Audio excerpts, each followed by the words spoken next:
예수님의 부흥을 기대한 분들이 있음은 한국적인 성전으로 하시고 이끌고 나가게 하여 주옵소서. 이 시간 주의 성령이 강하게 역사하시고 운행하시고 기름 부어 주시고 이러하신 절정의 시간이 되게 하여 주옵소서. 이 땅의 시간과 하늘의 시간이 공존하게 하시고 땅의 사건과 반드시 하늘의 사건이 동시에 일어나게 하여 주옵소서. 이 세상과 하나님 나라를 앞당겨서 이 세상과 하나님 나라를 동시에 살아가게 하여 주옵소서. 이 예배 가운데 거룩한 간유를 한량없이 부어주시되 개인적인 기름 부음이 임하게 하시고 더 나아가 집단적인 기름 부음이 임하게 하여 주셔서 그때 내 무거운 짐 어깨에 떠나고 멍에가 벗어지되 기름진 까닭에 멍에가 그의 목에서 부러지게 된다고 하신 이사야 10장 27절 말씀이 그대로 이루어지게 하여 주옵소서. 왕의 기름 부음이 제사장의 기름 부음이 선지자의 기름 부음이 우리의 삶 가운데 인생 가운데 사역 가운데 충만히 이루어져서 우리의 삶 가운데 하나님의 수공이 나타나게 하시되 레위기 10장 3절 말씀대로 나타나게 하여 주옵소서. 하나님을 가까이 하는 자에게 내 거룩함을 나타내겠고 온 백성 중에서 내 영광을 나타내 보여주신다고 하신 약속의 말씀이 이루어지게 하시고 이 예배를 통해서 사모하는 영혼을 만족해 하시며 줄인 영혼에게 좋은 것으로 채워지마 약속하신 시편 107편 9절 말씀이 성취되는 밤이 되게 하여 주옵소서. 우리의 예배를 받아 주옵소서. 예수님의 이름으로 기도합니다. 아멘. 할렐루야. 반갑습니다. 우리 다 같이 인사하겠습니다. 주님이 이 자리에 계십니다. 주님이 이 자리에 계십니다. 다시 한번 하겠습니다. 오늘 좋은 일이 일어납니다. 오늘 좋은 일이 일어납니다. 아멘 하신 분들에게 이 밤에 좋은 일이 일어납니다. 아멘. 지금 아멘 하신 분들에게 하나님의 더 큰 은혜가 임하게 될 줄 믿습니다. 아멘. 지금도 하나님은 예배자들을 찾고 계세요. 요한복음 4장 23절에서 24절 말씀을 보면 우리 주님께서 사마리아 여인에게 찾아가셔서 예배의 민주화를 시킨 다음에 이런 중요한 말씀을 하셨어요. 하나님께 예배하는 자들은 신령과 진정으로 예배할 때가 오나니 지금이 곧 그때라. 아버지께서는 자기에게 예배하는 자들을 찾으시니라. 하나님 영이시니 예배하는 자가 신령과 진정으로 예배를 드려야 한다고 우리 주님께서 말씀하셨고 그 예배의 온 시초를 찾아가서 올라가다 보니까 창세기 22장 5절에서 6절 말씀을 보면 하나님께서 이 아브라함을 통해서 독자 이삭을 바치라고 말씀하고 있어요. 창세기 22장 5절에 6절 말씀을 보면 내가 아이와 저기 가서 예배하고 너희에게 돌아오르니 이에 아브라함이 번제의 나무를 가져다가 그 아들을 이삭에 지우고 자기에는 손에 칼과 불을 가지고 그 아이와 동행했다고 말씀하고 있어요. 그래서 창세기 22장에서 이제 예배라는 단어 히브리 원문에 보면 사라는 뜻이 담겨져 있는데 이 뜻의 말씀이 무엇인가 하면 무릎 꿇고 하나님 앞에 복종하다. 무릎 꿇고 하나님 앞에 순종하다는 뜻을 내포하고 있습니다.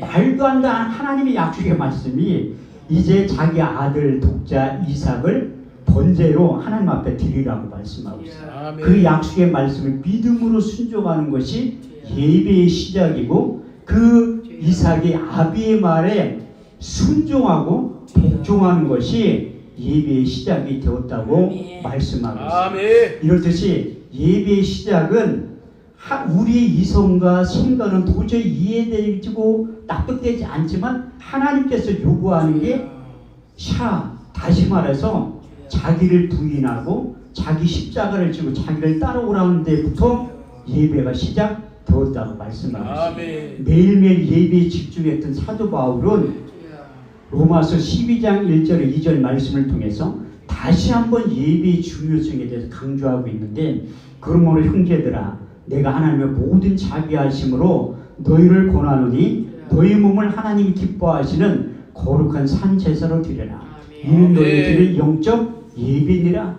너희는 이 세대를 본받지 말고 오직 마음을 새롭게 함으로 변화를 받아 하나님의 선하시고 기뻐하시고 온전하신 뜻이 어디에 있는지 분별하여 알 수 있는 신앙의 안목을 예배를 통해서 활짝 열어주신다고 말씀하고 있습니다. 그래서 저는 성경 공부 3년 하는 것보다 예배 한 번 잘 드려서 아멘.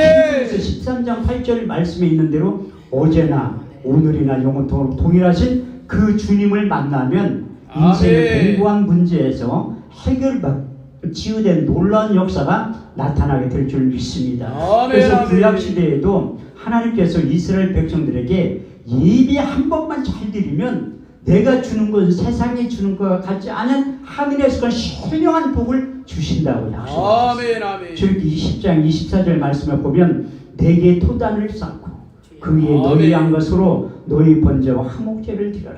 물은 아멘. 내 이름을 기념하는 곳에 내가 강림하여 복을 주리라. 아멘. 할렐루야. 뜻이 우리가 이 예배 자리에 나왔다는 것만 해도 하나님 앞에 영광 돌렸다는 거예요. 아멘. 우리 조영자 목사님이 사람이 없다고 예배 드리니까 깜짝 저분은 제가 잘 알지 못해도 예배관이 잘 되었다는 거예요. 아멘. 저는 이준남 목사님 보고 어떤 말씀이 떠올랐냐면 고린도전서 3장 9절 말씀을 보면 너희는 하나님의 동역자들이요 아멘. 하나님의 집이요 하나님의 밭이니라.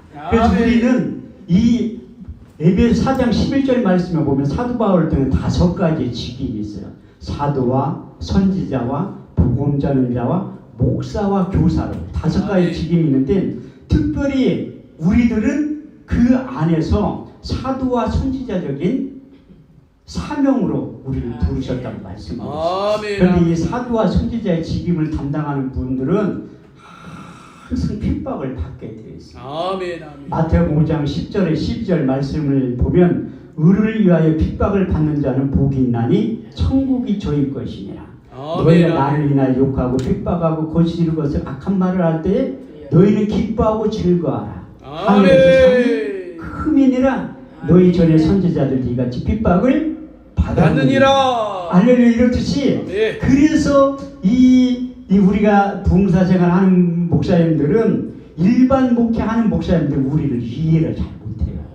네. 사람도 없는데 왜 가서 예배를 드리냐는데 한 사람이 없으면 어때요? 아멘. 예배 구성 요소는 마태복음 18장 20절 말씀에 보면 두세 사람 내 이름으로 모인 곳에 나도 그들 아멘.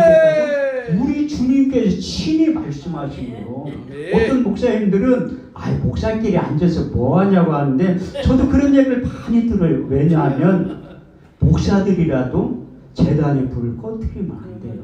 아멘. 그래서 한두 사람이 모여서 매일매일 예배 드리는 것이 아멘. 얼마나 귀중하고 소중하다는 것을 제가 깨닫고 알게 된 거예요. 그래서 아멘. 이준남 목사님 하시는 원로 복음화 부흥사회를 통해서 이제 강사 목사님 통해서 말씀을 심고 가시잖아요.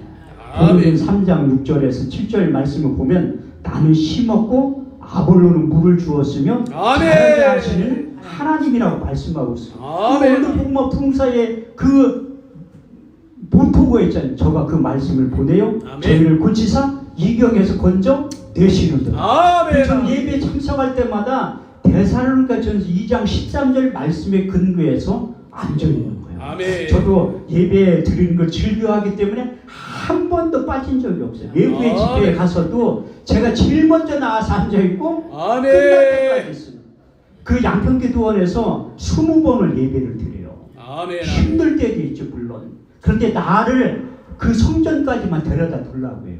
잘 걷지를 못해요. 아멘. 아멘. 그러면 예배 드리다 보면 하나님이 힘을 주시더라고요. 아멘. 이사 4장 아멘. 29절에 31절 말씀을 보면 피곤한 자에게 능력을 주시며 아멘. 무능한 자에게 힘을 더하시나니 소년이라도 피곤하며 곤배하며 장정이라 넘어지며 자빠지되 오직 여호와를 앙망한 자는 새 힘을 얻으리라. 독수리 아멘. 가운데 올라가면 같을 것이요 다른 박자라도 곤비지 아니하겠고 걸어가도 피곤치 아니하리라. 아멘. 그래서 특히 목사님들은 하나님의 공급하신 힘과 능력을 받아서 사는 거예요. 그 예배 한 번만 드리면 힘이 솟아나더라고요. 아멘. 그래서 우리는 세상의 의사들이 얘기하면 벌써 우리는 병원에 입원하고 있어야 돼요. 아멘. 그런데 우리는 받은 사명이 있잖아요. 아멘. 저는 성경의 인물들 중에 가장 좋아하는 분이 사도 바울이에요. 아멘. 왜? 사도 바울은 육신의 눈으로 주님을 본 적이 없어요. 그 동시에 살았지만 보혜사 진리의 성령이 오셔서 사도 바울에게 가장 부활의 주님에 대해서 가르쳐 주신 거예요. 그리고 우리 주님께서 마지막 고별 설교할 때 보혜사 진리의 성령에 대해서 4번에 걸쳐서 아멘. 말씀하기 시작하는 거예요. 요한복음 14장 16절 18절 말씀을 보면 내가 아버지께 구하겠으니 그가 또 다른 보혜사를 너에게 주사 영원토록 너희와 함께 있게 하시니 저는 진리의 영이라. 아멘. 이 세상은 능히 저를 받지도 못하니 보지도 못하니 이는 알지도 못하고 보지도 못하느라. 그러나 아멘. 내가 너희를 고와 같이 벌어두지 아니고 너희에게 다시 온다고 약속하니. 두 번째 아멘. 요한복음 14장 26절 말씀대로 보혜사 곧 아버지께로부터 너에게 보내실 성령 그가 너에게 모든 것을 가르치시고 내가 말한 모든 것을 생각나게 하시리라. 아멘. 그분이 오시면 예수님이 하신 말씀을 생각나게 하시는 거예요. 제가 이렇게 설교를 하면 많은 분들이 IQ가 몇이냐고 물어봐요. 그런데 저는 IQ가 상당히 좋지 않은 목사 중에 한 사람이지만 생각나게 하시는 거예요. 아멘. 그래서 하나님의 영으로 감동되면 사도행전 2장 4절 말씀대로 저희가 성령의 충만을 받고 성령이 말하게 하심을 따라 다른 언어로 말하기를 시작합니다. 아멘. 사무엘 23장 2절 말씀을 보면 여호와의 신이 나를 빙자하여 말씀하시며 그 말씀이 내 혀를 통해서 나가게 한다는 거예요. 그래도 2번이나 걸쳐서 보혜사 진리의 성령에 대해서 우리 주님께 제자들을 가르쳤는데 그래도 깨닫지 못하니까 요한복음 15장 26절 말씀을 통해서 아버지께로부터 너에게 보낼 보혜사 곧 아버지께로부터 나오신 진리의 성령이 오실 때에 그가 나를 증거하시고 그분이 오시면 다른 걸 증거하는 것이 아니라 예수님을 증거한다니. 그래도 깨닫지 못한 것 4번에 걸쳐서 요한복음 16장 7절 9절 말씀을 보면 내가 실상을 말하노니 내가 떠나가는 것이 너에게 유익이라. 가면 내가 보혜사를 너에게 보내리니 그가 와서 죄에 대하여 의에 대하여 심판에 대하여 이 세상을 책망하시리라. 죄에 대하여 너희가 나를 믿지 아니하며 의에 대하여 내가 아버지께로 가서 너희가 날 다시 보지 못하며 심판에 대하여 이 세상 임금 심판을 받았느니라.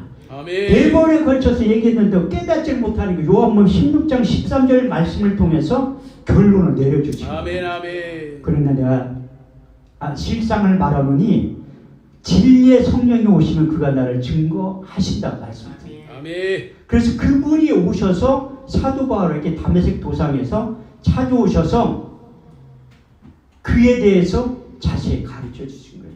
원래 사도 바울은 복음서를 시작할 때 그리스도의 종 바울은 사도로 부르심을 받았다고 항상 고백하고 있습니다. 그런데 사도권이 아무도 인정을 안 한 거예요. 왜? 사도가 되려면 이제 예수님을 눈으로 목격해야 돼. 그리고 2번째는 가르침을 받아야 돼. 3번째는 부활의 주님을 목격을 하는데 해당 사항이 아무것도 없다. 근데 우리 주님께서 사도의 조건을 다메섹 도상에서 다 해결해 주신 거예요. 그래서 본인 스스로가 우리 주님께서 사도 바울을 택한 목적이 사도행전 9장 11절 말씀을 보면 자세히 기록했습니다. 이 사람은 임금들과 이방인과 내 이스라엘 자리 내 이름을 증거하기 위한 택한 나의 그릇이라고 말씀하고 있어요. 그래서 사도 바울이 누구보다도 우리 주님에 대해서 잘 알고 있었다는 거예요. 근데 사도 바울이 유전적인 학문을 가지고는 모세일과 선지자일과 시편 다시 말해서 여호와의 책을 자세히 알고 있었다는 거예요. 그런데 이성으로만 알고 있었던 거예요. 이성으로만. 그래서 우리 주님을 인격적으로 만난 다음에 철저히 회개하면서 갈라디아서 2장 20절 말씀을 기록하는 거예요. 내가 그리스도와 함께 십자가에 못 박혔나니 그러니 내가 산 것이 아니요 오직 내 안에 그리스도께서 사신 것이라. 이제 내가 육체 가운데 사는 것은 나를 사랑하사 나를 위하여 자기 몸을 버리신 하나님의 아들을 믿는 믿음 안에서 사는 것이라고 고백합니다. 그래서 맡겨진 사명 잘 감당할 때 그런데 사도 바울이 빌립보서 3장 5절 7절 말씀을 보면 육신적으로 태어날 때 요즘 말로 표현하면 금수저를 물고 태어났다는 거예요.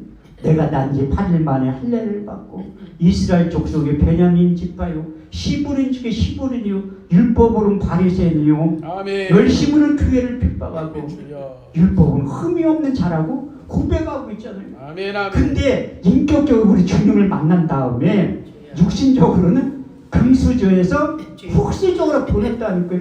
그래서 빌립보서 3장 8절에서 9절 말씀에 보면 그러나 이제 내게 무엇이든지 유익하는 것을 그리스도 예수를 위하여 해로 여길 분들 해로 여기면 내 주 예수 그리스도를 아는 지식이 가장 고상함을 인하노라. 아멘. 내가 아멘. 그를 위하여 모든 것을 잃어버리고 배설물을 여기면 그릇을 얻고 그 안에서 나를 발견했기 때문에 아멘. 어떤 것보다 삶의 위치가 바뀌었다고 말씀하고 있습니다. 아멘. 마태복음 13장 44절 말씀을 보면 우리 주님께 밭에 감추인 보화에 대해서 이렇게 말씀하고 있습니다.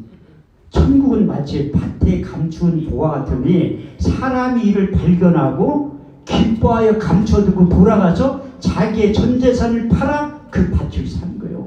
그래서 사도 바울은 모든 것을 내려놓은 다음에 우리 주님을 사기 시작합니다. 그래서 아멘. 로마서 14장 8절 말씀을 보면 우리가 살아도 주를 위하여 살고 죽어도 주를 위하여 죽느니 우리가 사나 죽으나 주의 것이라고. 아멘. 아멘. 근데 사도 바울도 한 번 실수가 아니에요. 우리가 한 번 성령 충만하면 계속 충만하다고 생각하는데 착각이라는 거예요.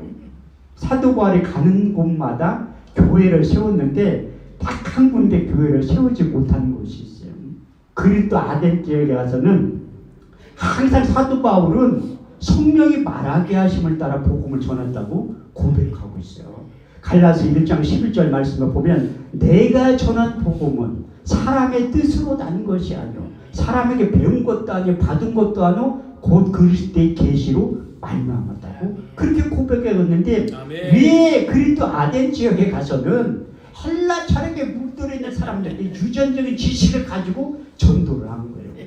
그러니까 교회가 안 세워집니다. 그래서 돌아와서 철저히 해결하면서 고린도전서 2장을 기록하는 거예요. 형제들아 내가 너희 가운데 나가 하나님의 증거를 전할 때 말과 지혜의 아름다운 것을 하지 않았느니 내가 오직 예수 그리스도와 그의 십자가에 못 박히신 것 외에는 아무것도 알지 아니하기로 작정하였습니다. 아멘. 내가 너희 가운데 거할 때 약하며 두려워하며 심히 떨어노라.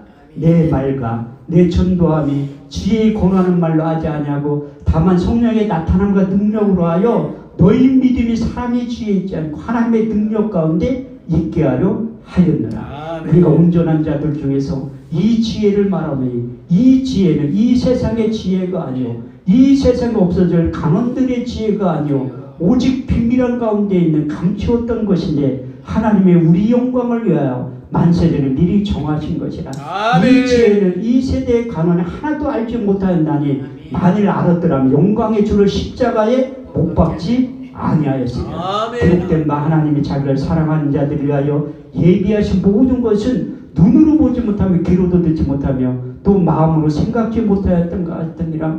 오직 성령으로 이것을 우리에게 보이셨으니 성령은 모든 것 하나님의 깊은 것이라 통달하셨느니라. 아멘. 사람의 사정을 사람 속에 있는 영 외에는 누구 알려요? 이와 같이 하나님의 사정도 하나님의 영 외에는 아무도 알지 못하느니라.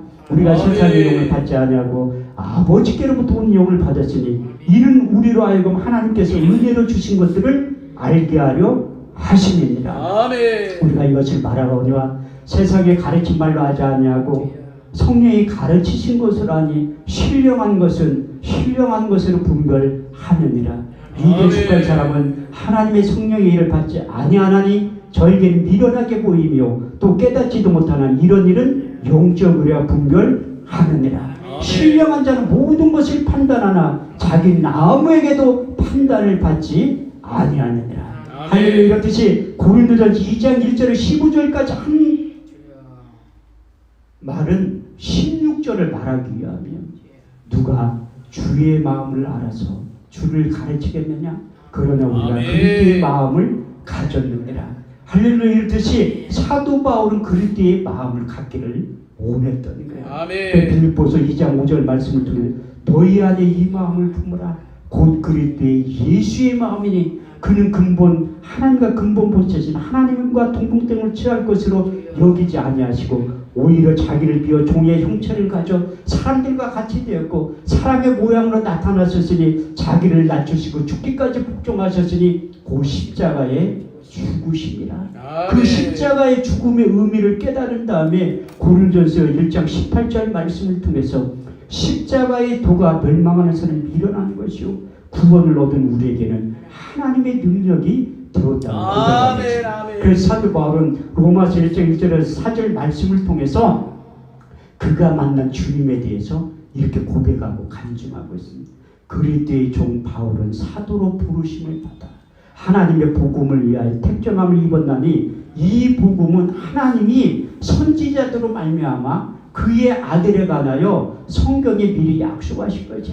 이 아들로 말하면 육신으로는 다윗의 혈통에서 나셨고 성결의 영으로는 죽은 자 가운데서 부활하여 하나님의 아들로 인정되신 바 되셨으니 곧 우리 주 예수 그리스도라고 말씀하고 있습니다. 그래서 유전적으로 이제 모세일과 선지자의 시편에 예수 그리스도의 말씀이 육신에 나타나신 사건에 대해서 300번이 넘게 기록되어 있는데 그것을 성경을 그래서 이성으로 들여다보면 깨닫지 못하는 거예요. 그 안목을 활짝 열어주신 다음에 우리 주님만 내가 보고 들은 예수를 전하지 않고서는 견딜 수 없는 뜨거운 마음을 성령 하나님께 주셨다고 고백하고 있습니다. 그래서 사도 바울이 모세의 글과 선지자의 글과 시편에 우리 주님께서도 부활해서 이 땅에 40일 동안 계시면서 누가복음 24장 44절 말씀을 보면 또 이르시되 내가 너희와 함께 있을 때에 모세의 글과 선지자의 시편에 나에 대해서 기록된 일들이 이루어져야 한 말이 이것이라 하시고 그래서 이사야 선지자의 입술을 통해서 말씀이 육신대 오시기 700년 전에 예수님에 대해서 3번에 걸쳐서 예언의 말씀을 하신 거예요. 이사야 7장 14절 말씀을 보면 주께 친히 증조로 너에게 주실 것이라 보라 처녀가 잉태하여 아들을 낳을 것이요 그 이름은 임마누엘 하리라. 두 번째 예언의 말씀 이사야 9장 6절 말씀을 보면 한 아이가 우리에게서 낳고 한 아들을 우리에게 주신 바 되었는데 그 어깨에 정사를 메었고 그 이름은 기묘자라 보사라 천명하신 하나님이라 영존하신 아버지라 평강의 왕이라 할 것이며 마지막 세 번째 예언의 말씀을 통해서 예수가 인류의 대속물로 나타난 십자가의 죽으심과 그 과정과 이유에 대해서 이사야 53장 1절에 6절은 이렇게 말씀하고 있습니다. 우리의 전한 것을 누가 믿었느뇨? 여호와의 팔에 네게 나타나느뇨? 그는 주 앞에서 자라나기를 연한 순 같고 마른 땅에서 난 줄기 같아서 곤 모양도 없고 풍채도 없은즉 우리 보기에 흠모할 만한 아름다운 것이 없도다. 그는 멸시를 받아서 사람에게 실어버린 바 되었으며 간구를 많이 겪었으며 질고를 아는 자라. 마치 얼굴을 가리고 사람을 바라보지 않음을 받는 자 같아서 멸시를 당하였고 우리도 그를 기이 여기지 아니하였도다. 그는 실로 우리의 질고를 지고 우리의 슬픔을 당하였거늘 우리는 생각하기를 그는 징벌을 받아서 하나님께 맞으며 고난을 당한다 하였노라. 그가 찔림은 우리의 허물을 인하며 그가 상함은 우리의 죄악을 인함이라. 그가 징계를 받음으로 평안을 누리고 그가 채찍에 맞음으로 우리가 나음을 입었도다. 우리는 다 양 같아서 그릇해하여 각기 제 길로 갔거늘 여호와께서 우리의 죄악을 그에게 담당시키셨도다. 할렐루야. 이렇듯이 하나님의 약속의 말씀 31,173절은 하나님의 때에 하나님의 방법으로 반드시 이루어진다고 말씀하고 있습니다. 그래서 그 700년이 지나서 그 완성되는 장면에 대해서 마태복음 1장 18절에서 23절 말씀을 통해서 자세히 묘사하고 있습니다. 예수 그리스도의 나심은 이러하니라. 그 모친 마리아가 요셉과 종혼하고 동거하기 전에 성령으로 잉태된 건 나타났더니 그 남편 요셉은 의로운 사람이라. 저를 드러내지 않고 가만히 끊고자 생각할 때에 주의 사자가 흉모하여 가로되 다윗의 자손 요셉아 내 아내 데려오기를 무서워 말라. 그의 잉태된 건 성령으로 된 것이라. 아들을 낳으려니 그 이름을 예수라 하라. 이는 자기 백성을 저희 죄에서 구원할 자이심이라. 이 모든 일에 된 것을 선지자로 하신 말씀을 오늘과 같이 이루려 하심이니라. 아멘. 볼지어다 처녀가 잉태하여 아들을 낳을 것이요 그 이름을 임마누엘을 하여라 하셨으니 이를 번역한즉 하나님이 우리와 함께 하십니다. 저는 설교 때 이 내 말씀을 꼭 인용해요. 한 목사는 설교 준비도 안 한데 맨날 예수 얘기만. 아니 목사가 예수 얘기하라 그랬지. 부흥회 가면 예수 얘기밖에 안 한다니까요. 왜? 예수님을 만나면 인생의 모든 문제가 해결이 돼요. 그래서 우리가 사방으로 우겨싸움을 쌓여야 답답한 일을 낙심하지 않고 핍박을 받아버리면 거꾸로 당하지 않게 되는 이유가 바로 거기고, 우리 주님 만나면 이 세상과 하나님 나라를 앞에 이 세상과 하나님의 나를 동시에 살아갔던 사도 바울이 고린도서 6장 9절 10절 말씀을 통해 이렇게 간증하고 있잖아요. 무명한 자 같으나 유명한 자, 죽은 자 같으나 보라 우리가 살고 징계를 받은 자 같으나 우리가 죽임을 당하지 아니하고 근심한 자가 항상 기뻐하고 가난한 자 같으나 많은 사람들을 부유케 하고 아무것도 없는 자 같으나 모든 것을 소유한 자로 하나님께서 만들어 주신다는. 그래서 사도 바울은 그가 스스로 고백하기를 빌립보서 4장 19절 말씀 나의 하나님의 그리스도 예수 안에 영광 가운데 그 풍성한 대로 너희 모든 쓸 것을 채우시고 공급해 주신다. 그 사도 바울 누구보다도 영적인 자원이 많았던 사람이에요. 그러니까 은사도 사도 바울이 다 기록한 거예요. 사도 바울 누가 불렀냐? 우리 주님께서 부른 거예요. 그에게는 목사의 직임도, 교사의 직임도, 선지자의 직임도, 사도의 직임도, 목사의 직임도 다 줬다는 거예요. 그럼 우리도 부른 거예요. 우리도 목사하면서 다 받았으니까 목사잖아요. 그런데 사도와 선지자의 직분을 부른 거예요. 왜냐하면 우리가 가지고 있는 받은 은혜가 크기 때문에 한 군데에서 말씀을 전하면 한정되어 있잖아요. 그래서 우리가 전국을 다니면서 복음을 전하는 이유가 무엇인가 하면 하나님의 간증거리가 많기 때문에 우리를 세우는 거라는 거예요. 그래서 일반 목사님들은 자기 교회 성도들을 양육하면 되지만 우리의 일할 터전은 전국이라는 거예요. 오늘도 복음하는 훨씬 전 세계가 교구잖아요. 그래서 지금은 이 시작은 미약한 것 같지만 하나님은 오래 보고 있다. 오래 보고 있어요. 그래서 하나님이 그 달아본다. 사무엘상 2장 6절에 보면 항상 달아보고 합격하면 더 큰 걸 준다니까요. 안 주는 거는 그게 저에게 필요가 없기 때문에 그게 나에게 복인 것 같지만 하나님 더 잘한다는 거예요. 그게 믿기들이 지금 안 주는 거지 때가 되면 다 주게 돼 있다. 그래서 사도 바울 우리 주님이 부르던 것처럼 저도 우리 주님이 부른 거예요. 목사를 부른 다음에 그 안에서 주님의 제자를 또 부른 거예요. 그 예수의 이름을 주시고 요한복음 1장 12절만 영접하는 자, 그 이름을 믿는 자들이 하나님의 자녀가 되는 권세를 줬잖아요. 하나님의 자녀는 누구든지 될 수 있다는 거예요. 예수 그리스도 이름을 믿으면 누구든 주의 이름을 부르는 자는 구원을 얻게 해주신다고 했잖아요. 그래서 우리가 하나님의 자녀들 가운데 오래 보고 있다 부른다니까요. 마가복음 3장 13절 보면 자기의 주님께서 원하는 자들을 부르셨다는 거예요. 그래서 하나님의 자녀는 누구든지 될 수 있지만 주님의 자녀는 특별히 우리 주님께서 원하는 자를 부른 거예요.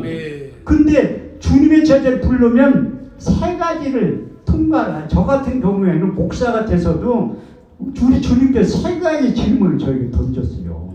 첫 번째가 마태복음 16장 13절에 20절 말씀을 보면 그 가이사랴 빌립보 지역, 저도 이스라엘 가봤지만 그 지역이 이스라엘 북쪽에서 아름답더래요. 거기에서 제자들에게 지금으로 말하면 자연 대신방을 간 거예요. 쉽게 얘기하면 소풍 가서 사람들이 인자를 누구라 하냐 물어본 거예요. 그때 더러는 세례요한, 엘리야, 예레미야 선지자 중에 하나예요. 왜? 예수님께서 많은 이적과 기적을 해가지고. 그러니까 이게 안목이 안 열린 사람, 귀신도 나는 당신이 누구인 줄 아냐, 하나님의 거룩한 자 예수 그리스도를 알고 있는데 일반 사람도 몰랐다니까요.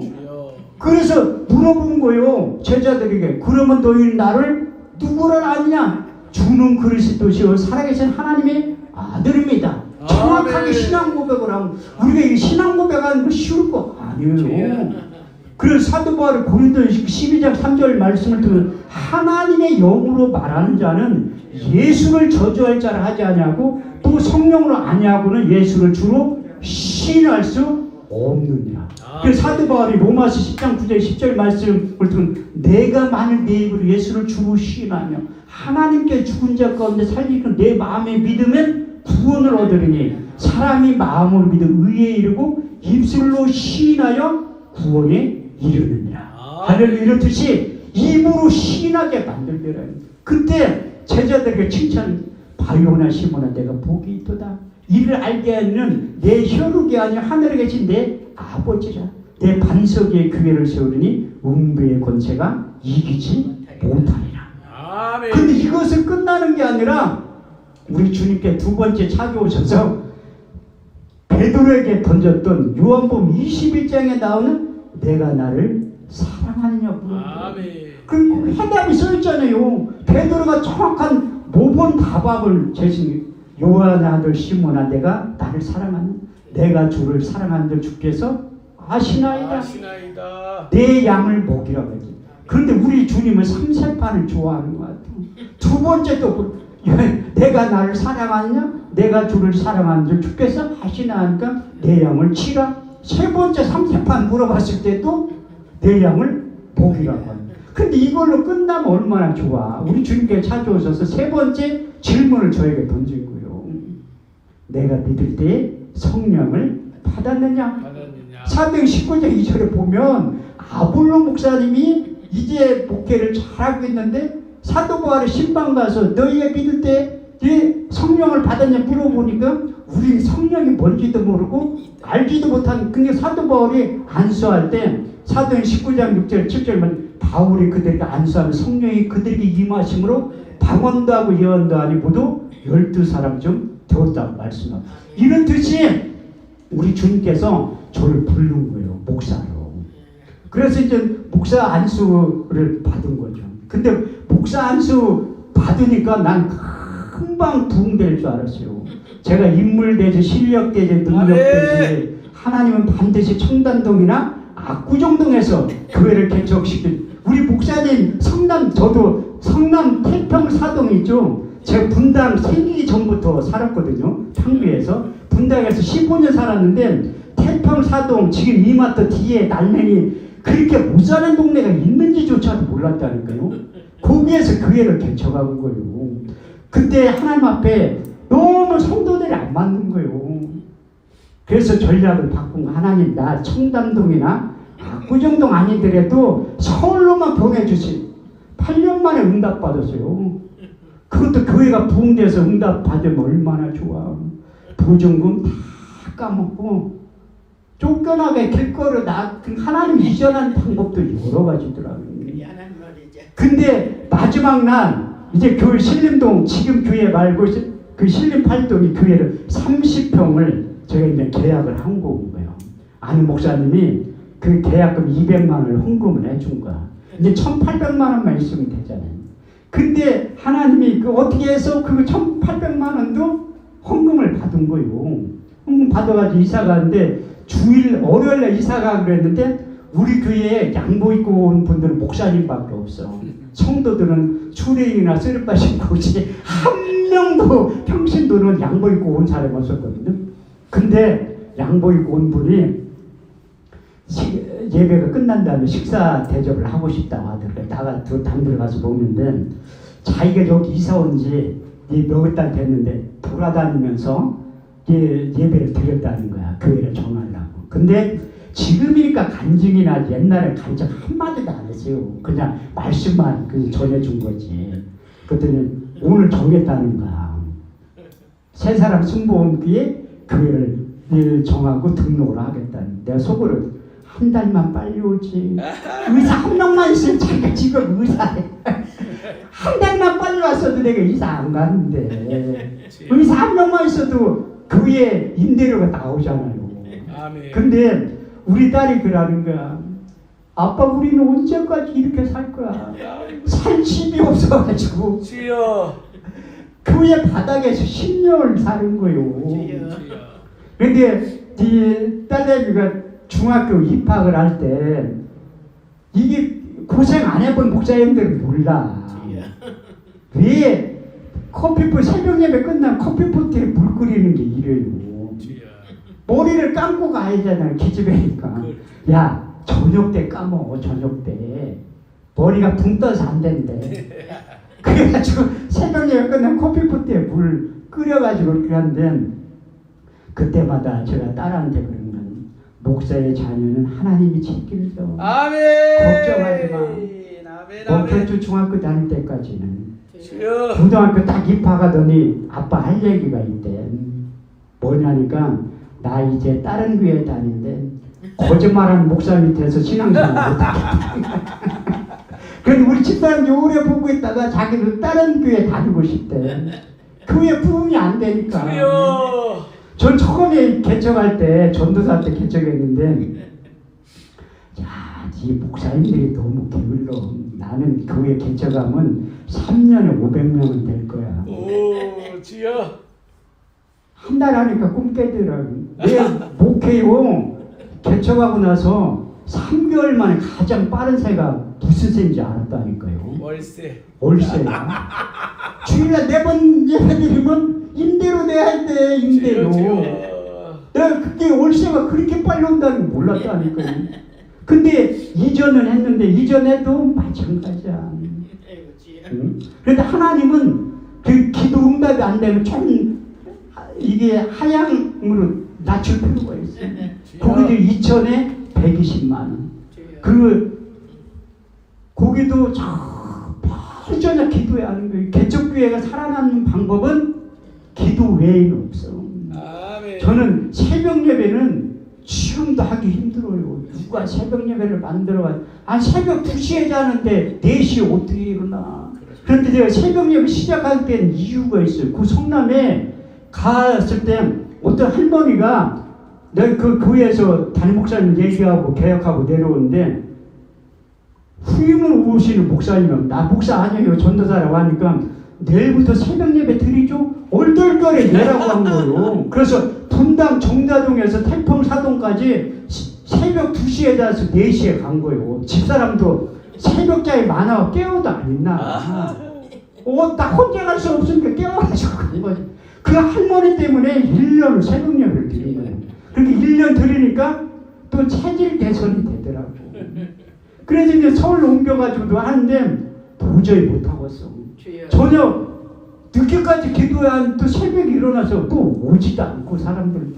그래서 제가 이 한 사람 놓고 집회를 잘하는 이유가 뭐냐면 사람이 있어야지. 서울로 갔는데 집사람 앉혀놓고 맨날 하는 거예요. 그러니까 실력이 늘더라고. 근데 하나님이 그것도 다 과정이야. 아멘. 강사 목사님 얘기했잖아요. 하늘에서 뜻이 이루어진 것 같이 이 땅에서 하나님의 뜻을 이룬다는 거예요. 우리는 내 생각대로 사는 게 아니에요. 저는 목회의 좌우명이 2가지가 있습니다. 이게 목회하면서 받은 말씀이 디모데전서 2장 15절 말씀. 내가 진리의 말씀을 옳게 분별하여 부끄러울 것이 없는 일꾼이 되어 인정된 자로 너희 몸을 하나님께 드리기를 힘쓰라. 그런데 또 제가 부흥사 생활하면서 주신 말씀이 이 말씀 때문에 제가 다 참고 견디는 거예요. 디모데후서 2장 4절 5절 말씀을 보면 군사로 다니는 자는 자기 생활에 얽매인 자가 없나니 이는 군사로 모집한 자를 기쁘게 하려 하심이니라. 경계하는 자가 법대로 경계하지 않으면 생명의 면류관을 얻지 못하리라. 그래서 많은 봉사 단체들이 있지만 나 혼자만큼은 우리 단체만큼은 기본기에 충실하게. 아멘. 제가 이 기도하는 것도 누가 뭐라고 하든 말든 그냥 나 혼자만이라도 기도원을 하나님이 원하는 대로 요구하는 대로. 아멘. 그래서 하는 거예요. 기도원은 봉사는 한 사람 살리려고 하는 거예요. 아멘. 한 영혼 살리려고 하는 거라니까요. 그래서 그것을 깨닫게 난 다음부터 사도 바울은 육신의 생각으로 보면 시간이 갔기 때문에 사도 바울 간증이가 한 가지만 하고 마치거든요. 왜 저는 사도 바울 닮기를 몸부림치면 목회를 가장 잘한 분이잖아요. 아멘. 가장 잘한 분인데 그 닮으면 가까이 하면 닮아간다니까요. 아멘. 야고보서 4장 8절 말씀 하나님을 가까이 하라 그리하면 너를 가까이 하라. 아멘. 제 성경을 가까이 하는 사람들이 저 성경을 그렇게 묵상을 많이 하는 이유가 뭐냐면 저도 저 자신을 몰라요. 사도 바울도 모른다니까. 주님을 다메섹 도사를 만난 다음에 이제 로마서를 20년이 지나서 기록을 한 거예요. 로마서 7장 21절에 25절에 이렇게 고백하죠. 내가 한 가지 법을 깨달았노니 선을 행하기 원하는 나에게 악이 항상 함께 있는 것을 보는도다. 내 속사람 하나님의 법을 즐거워하되 내 지체적인 내 육체의 법으로는 그 세상의 법을 즐거워하네. 오라 나는 공고한 사람이다. 이 사망의 몸에서 누가 나를 건져내. 내 속사람은 하나님의 법을 육신을 죄의 법을 섬긴다고 고백한 다음에 로마서 8장 5절에 8절 말씀을 통해 육신을 쫓는 자는 육신의 일을 영을 쫓는 자 영의 일을 생각하나니 육신의 생각은 사망이요 영의 생각은 생명과 평안이라. 육신의 생각은 하나님과 원수가 되나니 이는 하나님의 법에 굴복지 아니할 뿐 아니라 할 수도 없는. 아멘. 그래서 이것을 하나님의 영으로 충만할 때는 육체의 세월을 이길 수 있지만 충만하지 않을 때는 내 육체가 내 영을 지배한다는 그것을 극복할 수 있는 방법도 제시했는데 갈라디아서 5장 16절 18절 말씀을 보면 성령을 쫓아 행하라. 그래야 육체의 욕심을 이루지 아니하니 육체의 소욕은 성령의 소욕을 거스리고 성령의 소욕은 육체의 소욕을 거스르니 이 둘이 대적함으로 너희 원하는 것을 하지 못하게 한다. 그래서 제가 말씀을 가까이 하는 이유 중에 뭐냐면 시편 119편 11절 말씀을 보면 내가 주께 범죄치 않기 위해서 주의 말씀을 내 마음속에 두는 거예요. 아멘. 사도 바울 같은 분도 아치하는 순간 넘어지는데 주여. 그래서 사도 바울은 항상 하나님의 영으로 충만하기를 원했던 거예요. 그래야지 하나님이 원하는 대로 요구하는 대로 사역을 할 수 있었기 때문에. 그래서 고향 다수에 있을 때 하나님의 사람 바나바를 통해서 이제 끄집어내서 안디옥 교회를 개척하게 된 거예요. 그래서 하나님은 우리 주님도 제자들을 이제 보낼 때 둘씩 짝져서 보낸 거예요. 한 사람 패웠거나 두 사람은 능히 당하나 삼겹살을 쉽게 끊어지지 아니하리라. 그러니까 안디옥 교회를 세워가지고 교회가 폭발적으로 부흥이 된 거예요. 근데 하나님의 일하는 방법은 우리 생각과 너무 다른 거예요. 사사기 21장 25절 말씀을 보면 그때 이스라엘 왕이 없으면 자기의 소견에 옳은 대로 행해야 한다. 자기의 소견에 옳은 대로 하는 게 망하는 지름길이라고 성경은 말씀하고 있습니다. 그때 사도행전 13장 2절 말씀을 보면 바울과 바나바를 불러요. 주를 섬겨 금식할 때 성령이 불러 가라사대 내가 불러 시킨 일을 위하여 바울과 바나바를 따로 세우고 세운 다음에 선교사로 파송을 해 보낸 거예요. 이게 제가 그 입장이라면 아니 교회가 한참 부으면 잠깐만요. 주님 잠깐만요. 금식기도 좀 한번 해보고 갈게요. 그런데 그분들은 믿음의 사람들이라 가는 거예요. 근데 사도 바울이 고린도서 11장 25절 말씀은 내가 40의 강함내를 5번 맞고 3번 태자로 맞고 1번 돌로 맞고 강두의 염과 배고픔과 수없이 많은 고통을 겪었다. 왜? 그것을 견뎌낼 수 있는 힘은 그리스도의 마음을 갖고 있었기 때문에. 그래서 우리 주님께서 제가 제자들에게 신앙 고백을 시킨 다음에 마태복음 16장 21절에 24절 말씀에 보면 내가 예루살렘에 올라가서 대제사장과 서기관들에게 죽임을 당하고 고난을 당하고 제 사흘 만에 다시 살아날 일들에 대해서 말씀하니까 특히 베드로가 안 된다고 뜯어가는 거예요. 그때 우리 주님께서 사단아 내 뒤로 물러가라. 너는 나를 넘어지게 하는 자들아. 내가 하나님의 일을 생각지 아니하고 어찌 사람의 일만 생각하느냐. 이것이 하나님의 일을 생각지 아니하고 사람의 일을 생각하는 게 사단이라는 거예요. 사도 바울은 우리 주님께서 그 예루살렘에 올라와 죽임을 당하는 걸 알았지만 사도 바울도 이제 3차 전도 여행을 마치고 에베소 교인들과 작별 인사를 할 때 똑같이 고백을 해요. 주여. 사도행 20장 22절 24절 말씀을 보면 내가 심령에 배워 예루살렘으로 올라가는데 거기서 무슨 일을 만나는지 나는 알지 못하노라.